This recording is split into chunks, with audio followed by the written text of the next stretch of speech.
Hello everyone. Thank you for joining me today. Really appreciate it. I was getting dressed this morning, dressed myself, and I dressed my Ginny doll. And there's a reason for this. Every once in a while, I'm completely blown away by an act of kindness from someone. And yesterday I received this package, and I hope I don't obliterate your name, but from Marguerite Sullivan from California, sent me a hand-knit dress and hat for my Ginny doll. So somewhere along the line, I think I've talked about playing with dolls as I've grown up and dressing them and making clothes for them. And so I dressed my Ginny doll this morning as well. And in the process, and anyway, I want to formally thank you. This is one of the nicest things that's ever happened. Apparently, our Facebook Lives have touched a nerve with some people and have helped some people get through the pandemic. And so it's been a nice thing for me, all of us here at the Sewing Workshop, and apparently a lot of you as well. So I'm really thankful for that, and thank you so much for this. It was just so darling, I can hardly stand it. But in the research of Ginny dolls last night, which I hadn't looked at in years, I realized that the first Ginny doll came out in 1951. So I would have been 3 when Ginny dolls came out, and I don't remember exactly when I got this, but probably in 51 or 52 or 53, something like that, because it's certainly the generation with the right eyes and the right hinged legs and all that stuff. And they're now worth quite a bit of money. So I've decided to put my Ginny doll in a little better place than where she was at home. But she looks as good as the day she came into my life, and I remember dressing her constantly. I never touched her hair, of course. You don't do that. I didn't, at least. You know, I left the hair just like it came. And I also brought back memories of where this Ginny doll was purchased. My mother would take me to downtown Topeka, to a place called the Nut House. And even though Topeka's been known for its psychiatric services forever, the Nut House was not a psychiatric hospital. It was a place where we sat at the fountain and got a green river, and they had ice cream and all kinds of drinks like that. And then in the window were Ginny dolls and cashews. And I've loved cashews ever since, and I've loved Ginny dolls ever since. And I need to go find a green river, which I think we have in Topeka at a place called the Ward Mead. What is that, a little town that they've reproduced that's in Ward Mead Park? Anyway, I'm going to go get a green river in celebration for finding my Ginny doll again and dressing her today in this lovely hand-knit dress and hat. Thank you so much. Okay, so confident. August 1st was last Sunday, and those of you who are yearly members received your prep letter. And I wanted to show you the projects for August. We are doing the Eureka top that's been lengthened, and we've created a side vent. Back is longer than the front by a couple of inches. And we are making this in similar fashion that Kathy Davis designed several weeks ago when she was on Facebook Live. She came with a pieced Eureka top. And so we have created 2 more kits of Eureka tops in celebration of Kathy's inspiration. So this colorway is called Belize, and this colorway is called Havana. And both of these kits are on our website. It contains 6 fabrics of silks and rayons in prints. And take your choice, but the kits are on the website, and your prep letter is there. And those of you who are yearly So Confident members can look forward to the video, which will be released on August 20th. And the Q&A will be a week after that. And there's still time for you to sign up for the yearly program, but you can certainly sign up for the monthly Eureka project, the August project for the Eureka top, and sign up for the monthly online workshop. And you're still able to get a kit. So that's what's happening at Sewing Workshop perpetually. Today, as we speak, not as we speak, but just before I'm speaking, I was working on the September project, so we already know what we're doing for September and October, and we're a little vague about November and December, but we're kind of getting there. So it's a constant series of projects and thinking and ordering fabric for kits and preparing video scripts and all of that for our So Confident program. It's a really important program, and we build really most of our time these days around that program, so we hope that you will join us. So it's hot. Now, it's not as hot today as it's been, but it's been hot, and it will be hot again in August in Kansas. And so it's the time when I'm thinking about the kinds of colors that make me feel cool. Some of you, I know, dream of trips to the Mediterranean, trips to places that feature water, oceans, and so forth. Personally, I'm not a sun, sea, water, or sand person, but that doesn't mean I don't appreciate those colors and appreciate those beautiful views, and I need to feel cool. So I have decided that today's topic is all about colors that make you feel cool. And it reminded me of a t-shirt that I had made, and I got it out to show you. So this is the swing tee. And one of the things I meant to do this morning, I meant to see if I had shortened this, because for some reason it seems a little shorter than our normal swing tee, but I can't tell you whether I did or I didn't. But I did produce some details on this that make it just slightly different than the ordinary swing tee. Ordinarily, the front is a solid piece and the back is a solid piece, and the sleeves are a little more of a sort of not cap sleeve, but a shorter sleeve. But the neckline is the same, and the fact that it's swingy and a little bit A-line, a little bit wider at the hip, that's the same. But notice that this has a seam down the center. So that's a detail that I saw on a very expensive t-shirt, and I decided to do that. So at the center fold of the front piece, I made two pieces. One piece, because this is an overlapping seam, the overlapping seam does not have a seam allowance, but the underlap seam has a 5/8 inch seam allowance. So I chalk mark that 5/8 inch seam line on in this case, the left-hand side. And then within that seam allowance, I press down a narrow strip of fusee web. And I take our normal 3/8 inch wide fusee web and cut it in half. So it's just a skinny little piece. And fuse it to that seam allowance, strip off the paper covering, and what's left is this little narrow line of glue.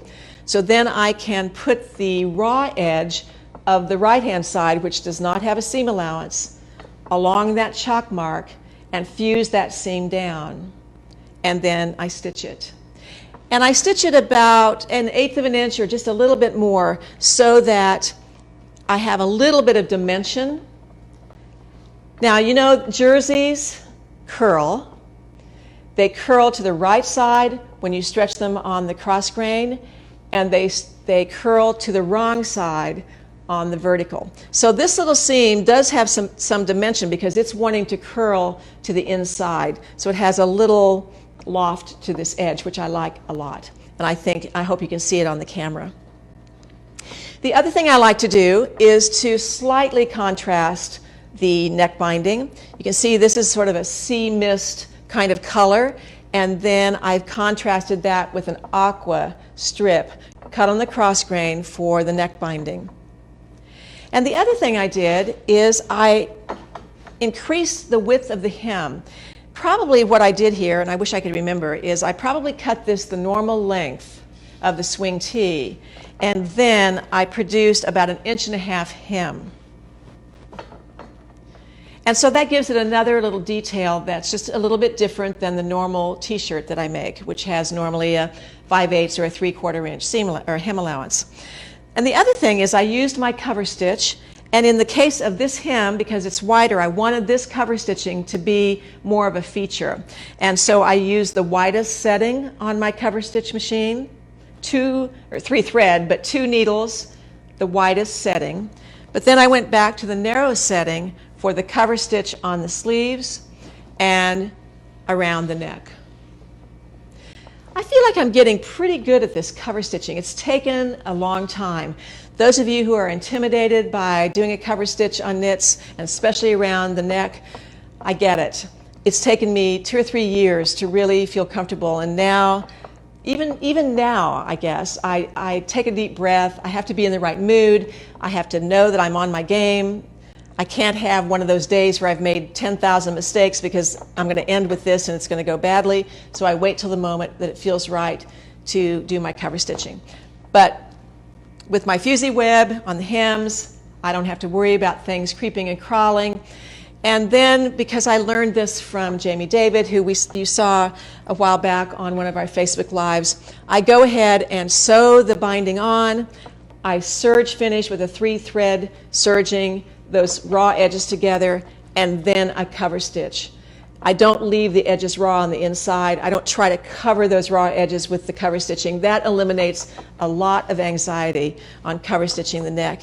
And yes, there's a lot of thread in there, but it looks fine. It looks great on the inside. So I'm happy with doing that. And thank you, Jamie, for that little trick. So here's my cool, comfortable cotton spandex knit swing tee. So then I was reminded of a dress that I'd made. Actually, Erin made this one, now that I think about it.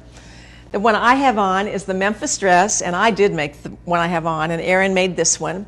But you can see how she's colored blocked this with all of these wonderful soft tones of soft aqua, pale gray, a little deeper blue, and it's really a fun way to break up the seams that already exist in this pattern. So you don't have to really think about much except what colors you like and placing them in an array of your choice. So the one I have on also has some interesting seaming details. So again, I have the overlapping seam down the front. So whereas Erin has stitched hers traditionally with seams, seam allowances, and finishing the seams on the inside, I've done this whole garment practically on a serger. Not every single part of it, but almost. So even though this is an overlapping seam down the front, I've used the chain stitch on my cover stitch chain stitch machine to stitch this seam. So I didn't use the sewing machine, I used the chain stitch for this seam. You see a lot of chain stitches on ready-to-wear garments, on knit garments. A chain stitch is really for 2 purposes. You'll see the chain stitch in ready-to-wear where the top side is a regular stitch. It looks like you stitched it on the sewing machine, and the back side has literally a chain stitch. You'll see that reversed sometimes, so the chain stitch is on the outside. It's a little more of a predominant stitch, and so it can be decorative. So you can use that chain stitch either way. It is a stretchy seam, so it's a nice seam to use on knits, not just for the center fronts, but for all the seams, which is what I did for all the other seams on this garment. I used a chain stitch. So then I've used my cover stitch for the hems of the sleeves and the bottom hem, and then I used a very different kind of neckline. I used a single strip of knit, cut about 3/4 of an inch, and cover stitched it to the neckline and then let both edges curl so it looks like a little binding. I don't know if you want me to get a little bit closer. Let's see that.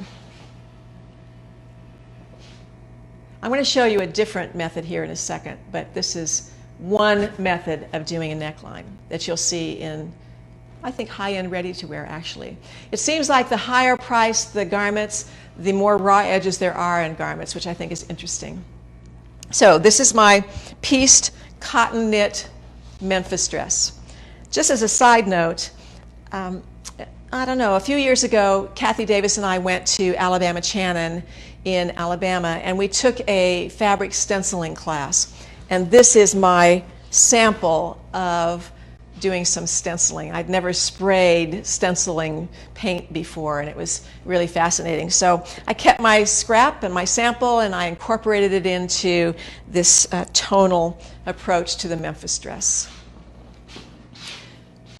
So I have a class on Craftsy, and it's cover stitch serging and cover stitch class. And the premise of the class is how to use your serger and cover stitch in fashion. So this is not a basic class of how to set up your machine and how to thread it and all of that. This is how to take all of the options there's many of the options that you have on your machine and how to incorporate them into high fashion details. So this is one of the garments. Well, actually this dress was, not sure now. I think this dress is in that class. It's been a while since I filmed that, but I think it was. But this is one of the garments in this class too. So this is a Eureka top, also made out of a cotton knit.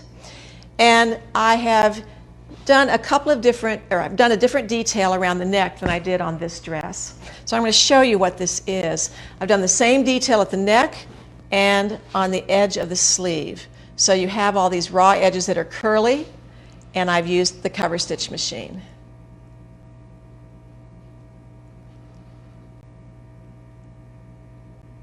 So let me show you how I do that.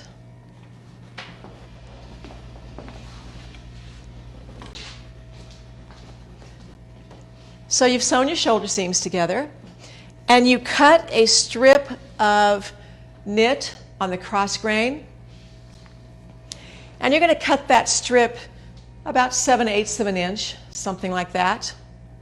And you're going to press it in half with the wrong sides together, offsetting it so that you have one side at 5/8 of an inch, and the part that's under is less than that. There's kind of a reason why, which you'll see in a minute. So this is not a binding that's connected at the neck. This is going to be overlapped at the back. So you start in, and you're going to lay all those raw edges together. The two protruding raw edges are together, the edge of the neckline of the garment and this raw edge of this binding. And then this fold right here is on the outer edge. So you have raw edges, folded edge. And then I'm going to take my cover stitch, and I'm going to cover stitch next to this fold. And that cover stitch will cover the raw edge underneath of the folded binding. And it allows this edge, because this is the right side of the fabric, to curl. So this curls and gives you this look. So here's the little curl, and both edges are actually curling.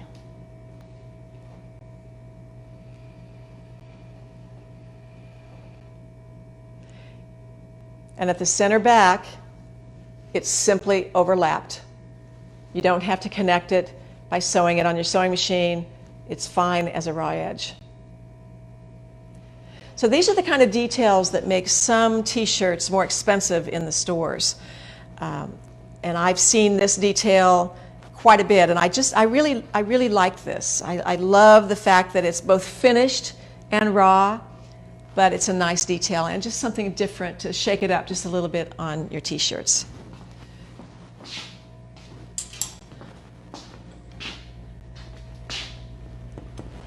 So I think some other garments that would look good in some wonderful, cool colors. Here's our Maison top, which was our January project for So Confident, in this beautiful icy peach color in cotton knit.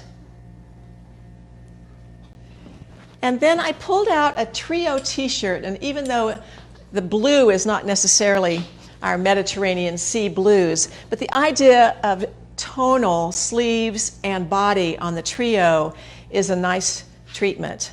I could see this in two pale tones close together but not the same, and it really accentuates. This makes you look like you have big shoulders when you do this. It really changes how you look, and it's very slimming too, because this trio t-shirt comes in and is a little bit pegged, so it's very flattering. This is a download pattern, and it comes in sizes extra small to XXL, and then 1X to 3X, all included in the same file. So it's a really nice fitting t-shirt. For those of you who think you can't wear a raglan design, this has a seam across the shoulder and down the sleeve, and so you can shape this to fit you exactly. You can just take a French curve or some kind of a curve that you have and shape that to you. Or you can baste or pin this garment together and put it on and literally pin across here so that it really fits you. So this is only a detail line. This is not really a fitting line. Here's your fitting line up here. Now notice on this, I did a little bit of hand stitching, some running stitches. So on the white portion, I did a running stitch in the blue that matches the blue cotton knit. And then on the blue, I did white stitching. And I did blue stitching. So I just really straddled the seam line with stitching, and I think it makes a nice detail. This would look good with short sleeves. So you can think summer, more summer with this, if you like your icy tones and cool colors. So that's the trio t-shirt. So we have the trio t-shirt, the Eureka, the Maison, the Swing, and the Memphis, all in our cool colors for summer, cotton knits. So let's look at some fabrics.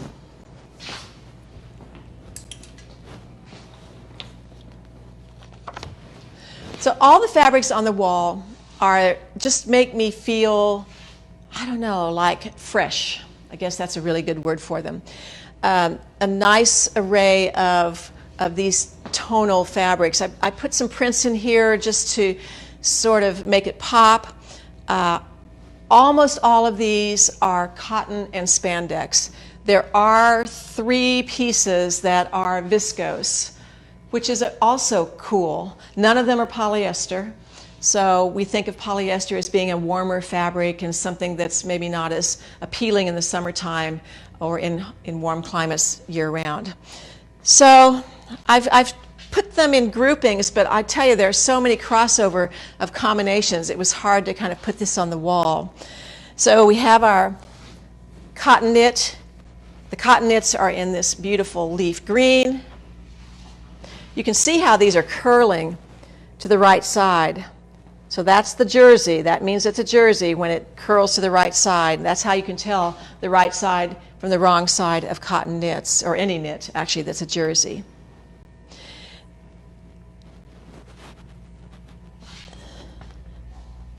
Okay, the cotton knits are the green in the solids. This pale aqua. This is a very pale, pale green blue. I don't know what you call it. Ice color, I guess. Is that sort of ice? Yeah. Let's see what we did call it. Icy mint. There you go.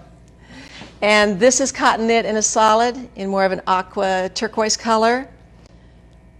Just the perfect pink and the coral color. So those are the solids in cotton. 1, 2, 3, 4, 5, 6 colors, plus this one, which for some reason is on this configuration of a bolt rather than a roll. But I love this color. I don't know, can I wear this color? I think I can. It's fairly appealing. I wonder if Jenny can wear this color, do you think? She's a brunette. I think so. Okay, great. She might have to have a little summer outfit. I'm into this now. I think I'll make shorts and a top for her. What do you think? Matching. Yeah. Could be a little skirt. Yeah. All right, so then I've put this with a viscose knit in this fantastic tropical print. Look at that. Is that not amazing? The leaves and, I mean, I don't know. I love this. It's a vertical stripe. Thank you very much. But it goes with so many of these colors. I mean, there's just hardly a color in here that you couldn't put with this. So this could be trim. This could be pants. This could be a top. Could be part of the dress, the Memphis dress. It'd really be fun. This one is viscose. You can always tell the drape of viscose is really a little bit different. So if you're looking for something that's a little slimmer feeling, lengthening in line. The viscose knits do that as compared to the cotton knits. They just don't have the same drape as the viscose knits. So this is a nice piece. This is, you know, not tissue weight, it's medium weight, and it's that beautiful lemon yellow. This is cotton knit, a leafy print, very summery, I think, with its lemon yellow and aqua. You know I'm into watercolor, so this is lemon yellow and ultramarine blue and a little bit of turquoise. The cotton knits. This one is fun. It has a totally different scale than the rest of them. I actually think that a lot of these could be mixed together. I even like this mixture and this mixture together. But this one has this soft aqua background with lemon yellow, a little bit of peach, some coral, some gray, splatterings of gray, and of course white. And if you're not wanting something very loud but you want to print, I think this really suffices for that. Again, a cotton knit. This is viscose, so see that drape? See the difference? I don't know if you can tell the difference or not, but there's just, this has weightiness to it, so it's that weighty drape. Whenever you can find any fabric, whether it's a knit or a woven that has weighty drape, that's going to be more slimming. I always talk about that with pants. I've never met a woman yet who wants to look bigger, so we're always looking for fabrics that are flattering, and so weighty drape is the deal. I wrote an article for Threads about that some time ago, a few years ago, about what weighty drape really means, and it was the hardest article I've ever written to try to describe what that meant, but it's true, I'm always looking for the fabrics that have that weighty drape. Anyway, so this is viscose, cotton. I love this polka dots. You know, Betsy, who's sitting out there in Kansas City today, is a polka dot person. And I'm assuming she likes this fabric. It's a white background. It probably, if I were to put this against pure white, my guess is it's a little more of a natural white, but it's pretty white, with pale mint green and turquoise. And this is, I think, I like polka dots that are not hard-edged polka dots. I like sort of blurry polka dots, and that's what this is. This looks like maybe I either watercolored this or stamped it, so it's not perfect, and I like that. This is cotton knit. And then we have this, which I think, are these poppies? They kind of look like poppies. I'm not up on my flowers particularly. But this is a deeper blue background. It's printed on the same ground as this is, actually, as this is. These are all from the same company. But I think that's right. I think so. Yes, I am right. So anyway, this is a deep blue with aqua and deep coral pink and a little bit of green, green yellow for the stems. And there we have with the coral. So those are our fabrics today. So, do we have any questions? Yes. They're wondering if some of the cover stitch techniques you talked about, could that be done on a regular sewing machine or on a regular serger? Well, cover stitching and chain stitching are a different threading system than serging. And so to answer your question, it doesn't mean you can't make garments on a serger and replicate things sort of, but you can't really do the same thing. For instance, on a hem that's cover stitched where you see the 2 rows of stitching on the right side and the connecting stitch on the wrong side. I don't know if we're going to be able to pick this up or not. So this is what cover stitch looks like on the right side.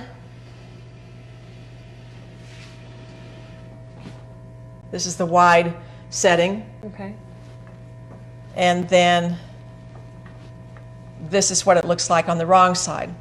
That you're not going to get on a regular serger or a sewing machine.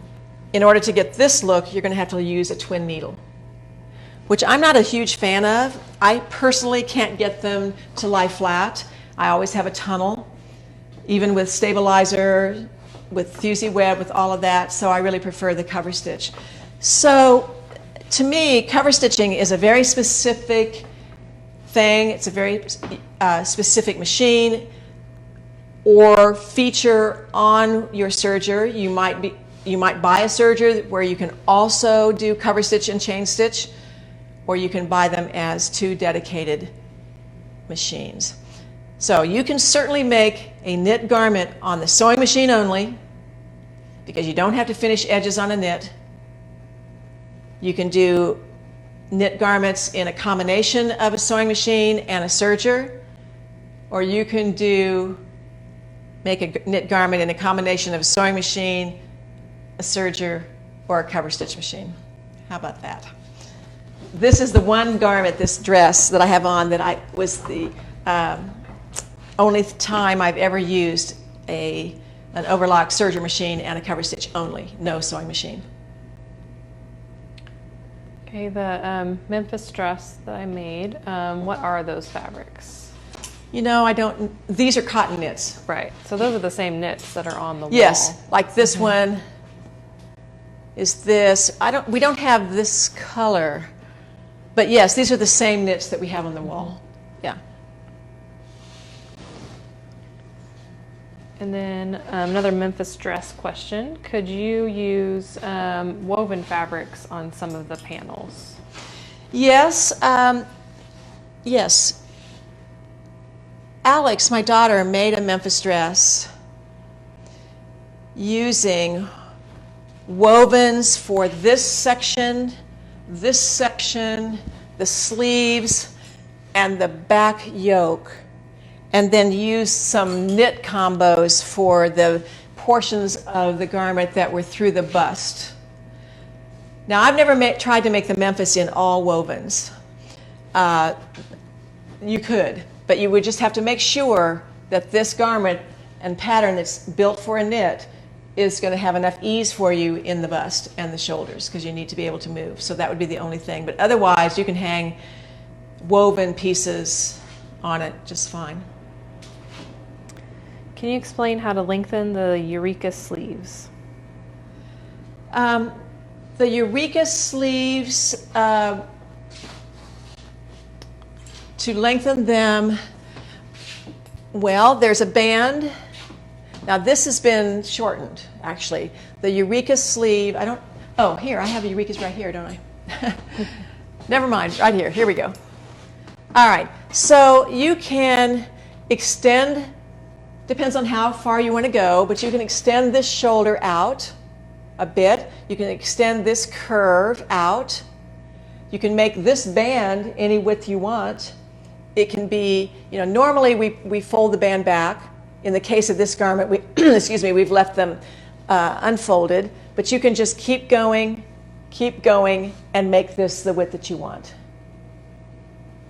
And we do have a blog up about how to, I think it's on the blog. Yes, we do have a blog and a sleeve pattern that can be downloaded, correct? Right. Yes, correct. We've put a long sleeve on the Eureka, and we show you how to reshape this a little bit, and we give you the pattern piece for the long sleeve that's tapered. So if you go to our website and click on blog and search Eureka top, it should be there. Okay. Now that also is, I believe, a tutorial. The Eureka remake. Yes. So yes. in the Eureka remake tutorial, I believe you get that piece Correct. Also. Correct, and some other that pattern Eureka piece and modifications. Yeah, there's all right. kinds of other modifications for the Eureka in there, making it into a dress and cinching the waist and piecing it and all kinds of different variations of the Eureka. But I'm pretty sure that in there is the long sleeve pattern for the Eureka, and that long sleeve then could be any length, but the pattern that we give you is a long sleeve. Correct. Right. Yeah. Okay. Some of the raw edge techniques, I believe this is what she means, some of the raw edge techniques that you've been showing, could you do the same thing with a linen knit?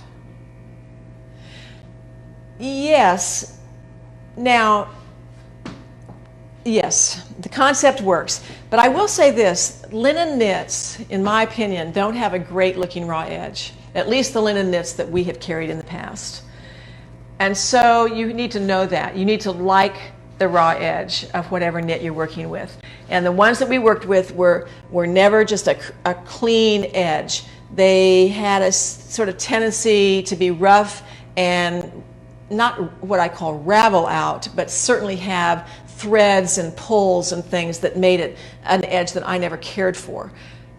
But the theory works for any knit. You just need to, now if you're wanting something that curls, then you're going to stick with jersey, and that means it's going to have a vertical rib on the face and a horizontal little purl on the back. My knitting friend who knit my little Ginny Doll would understand, Ginny Doll outfits would understand knit and purl, and that's what jerseys look like. So interlocks don't curl, and that puts it, you know, pontes don't curl, those are interlocks. So if you want the curl, you're going to have to stick with the jersey, and it doesn't matter what the fiber is. It can be wool, linen, cotton, rayon. I've probably forgotten some fiber, but the fiber doesn't make any difference. But there is something about sheerer things or more transparent things that I don't think have the best looking raw edges. Okay. Were this on the trio top, were the seams sewn normally, or were they hand stitched, or is the hand stitching just on the top? The seams are sewn normally on the trio, and the seams have been, so this is machine stitched, and then the seams are pressed open. So that when I hand stitch, this is decoration only, and it's going through each seam allowance. But you can see on the inside that all the edges are raw and pressed open.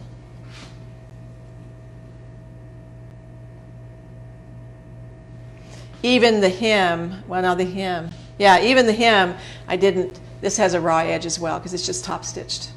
I made this before I even owned a cover stitch machine. This is how I used to make t-shirts.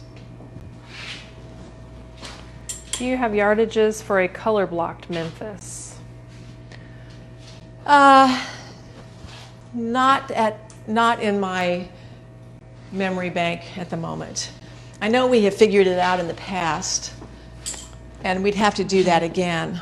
And it would depend on which pieces you're going to use, you know, for which fabrics. Right. If you're thinking of ordering from us, we have yard. You know, you can't order less than 1 yard. Our website doesn't allow you to do that. So a yard of each is probably going to do it. I know when depending on what this measurement is from here to here. I know when I made the linen knit version, I think I had 2 yards of the linen, which was like the drape and the bottom panel, and one of the backs, and then the rest was knit, and I had a yard of the knit. So okay.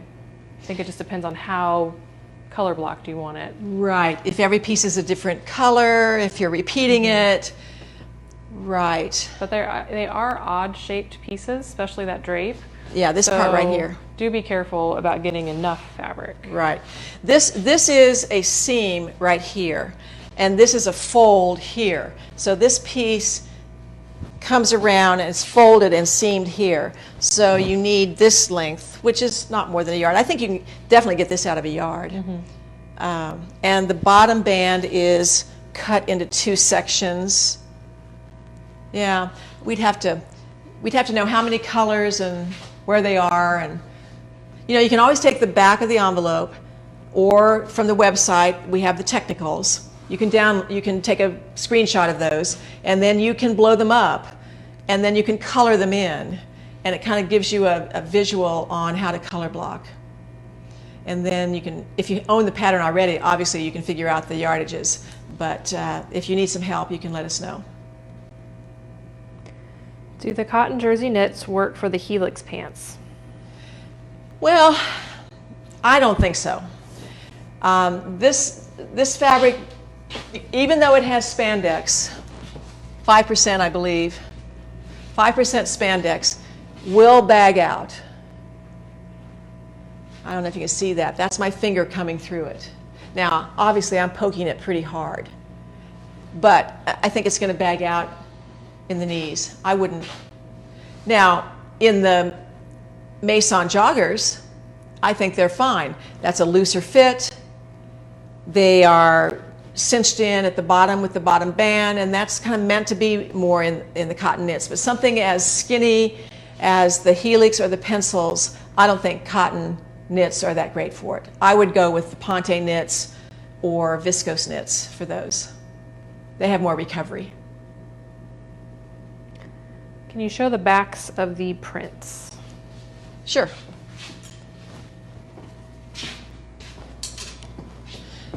The prints, all of these prints are printed on the same natural or white background.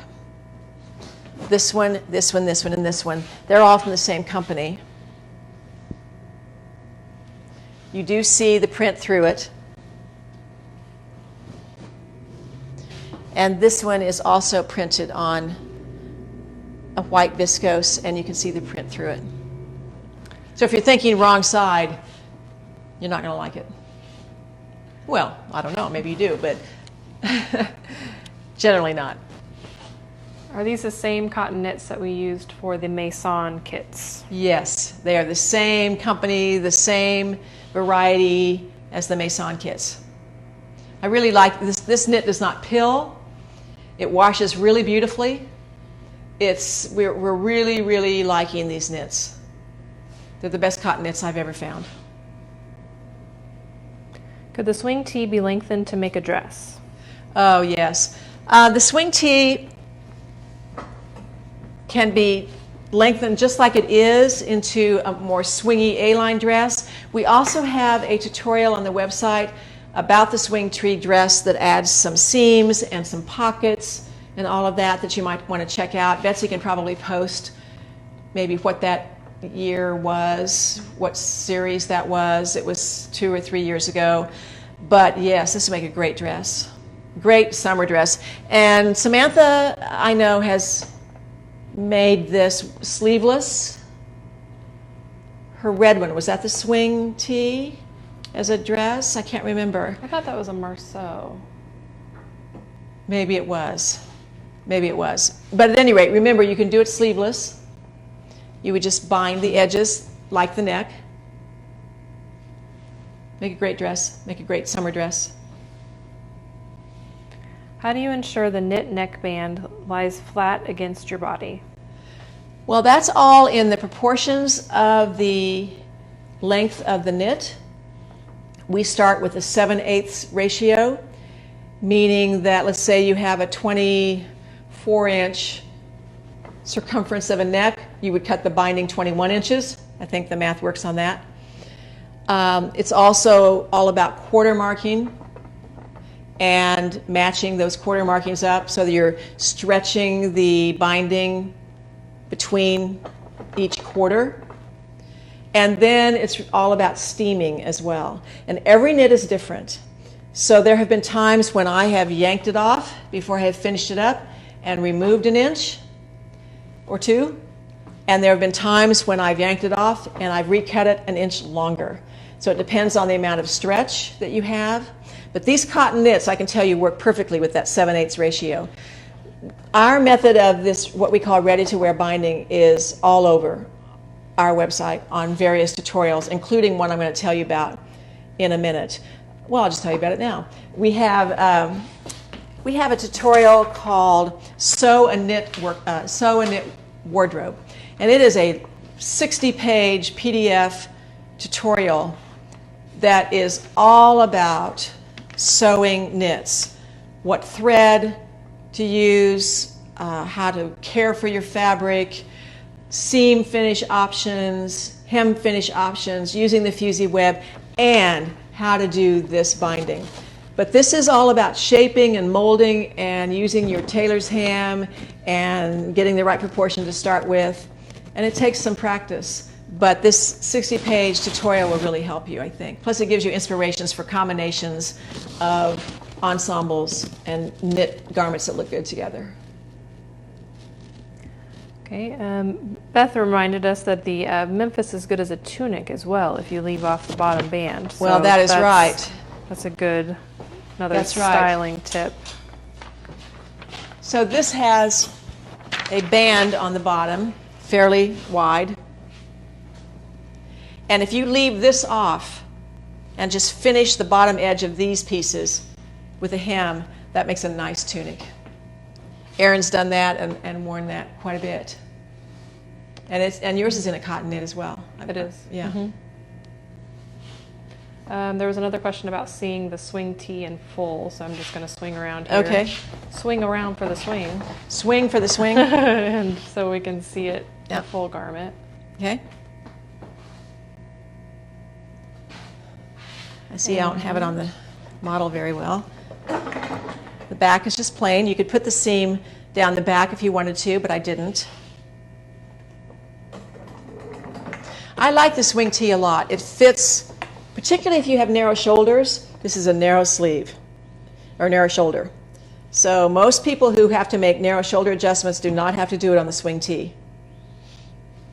But I like the way this fits nicely through the bust and the shoulders, and then, of course, has more volume below.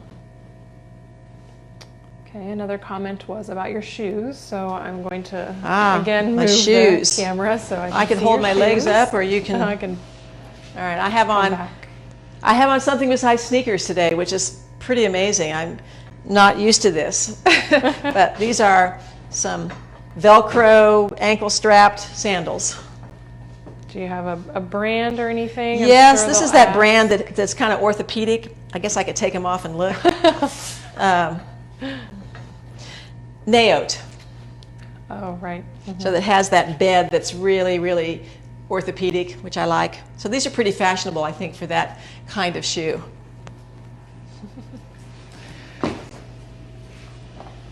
Get a little closer as you put your shoes on. And then there was a question about the Eureka, whether it can be made in a knit or a woven. Yes, the Eureka. And maybe show which ones are knit and which ones are woven. Okay, so this is the Eureka in a knit, and I certainly have my share of summer knit Eurekas. I'm pretty sure this has been lengthened a couple of inches because normally it's a little bit shorter, but this is one of my favorite go-to cool weather garments because you get air through it. It's not fitted, but you can see and this is the same pattern. Look at how different it looks to go from wovens and pieced to a knit in the same pattern. We use the Eureka all the time. It's just one of our favorite patterns. And we also have, it comes with a skirt included in the pattern as well. So do you make the same size when you're I going do. from woven I make to the knit? same size. This is a generous sized garment. Some people will move down a size, some people don't. But it's not super fitted. It's boxy. So just know that. It's straight up and down. There's no real shaping to it. But depending on the fabric you use is how it's going to hang. Some are going to flow, some are going to not. How do you keep your hand stitching so uniform? Practice, I guess. I don't use a template. I don't mark it. There are templates. Alabama Channon has an embroidery book, Encyclopedia of Embroidery Stitches or something like that it's called. And in the back of that book are some plastic templates. And you can use like a friction pen to mark little dots and practice even stitching. But I think I've just done so much hand stitching. I don't know, practice, I guess. No real thought went into that. But those templates are really handy, particularly on not just running stitches, but there's a stitch that I have a hard time doing. It's a Cretan stitch, and I actually use the templates for that because I can't do one without it. So that book is really handy. Does the jade green match the tropical floral? I think it does. This, or this? Is there one that's labeled jade green? That's labeled turquoise. This is jade green, so those are together. And I happen to think they go really well together. Mm-hmm. Like really well. I think even with the other print as well, the leaves. I don't know if that's, to me, that's also a tropical fabric, I think. Yeah. I mean, this looks good with this. This looks good with this, and this.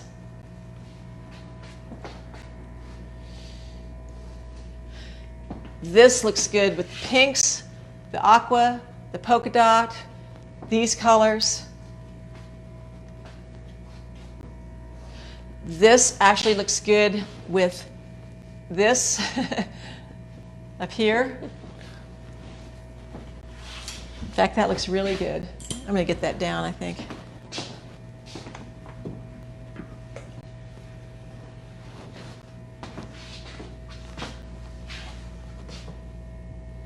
See, that's really beautiful. I like that a lot. Yeah. That really makes all the colors pop. Yeah. That's probably a better combination than what I had it with, actually. Yes. Very, very clean, like you said. Yeah. Oh, I like it with the pink. Yeah. Even the pink, we had it with the pink below, but. Yeah. What size swing tee do you wear? I wear a, that's a good question.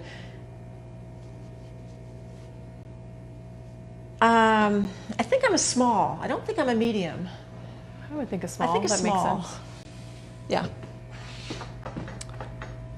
You know, you get your patterns all ready and you put them away and you put them in an envelope and then you never think about the size again. But I'm pretty sure I'm a small. Okay, that's all the questions I see. That's it, huh? All right. So, what's on sale today? So all the fabrics, because it's the cool season, it's August, but September is on its way, all the fabrics are 20% off for the next week, which is more than we usually do on Facebook Lives. And we have the patterns, the swing tee, which is a download pattern, the trio t-shirt, which is a download pattern, and the Memphis dress, which is a print pattern. And then we have 3 tutorials.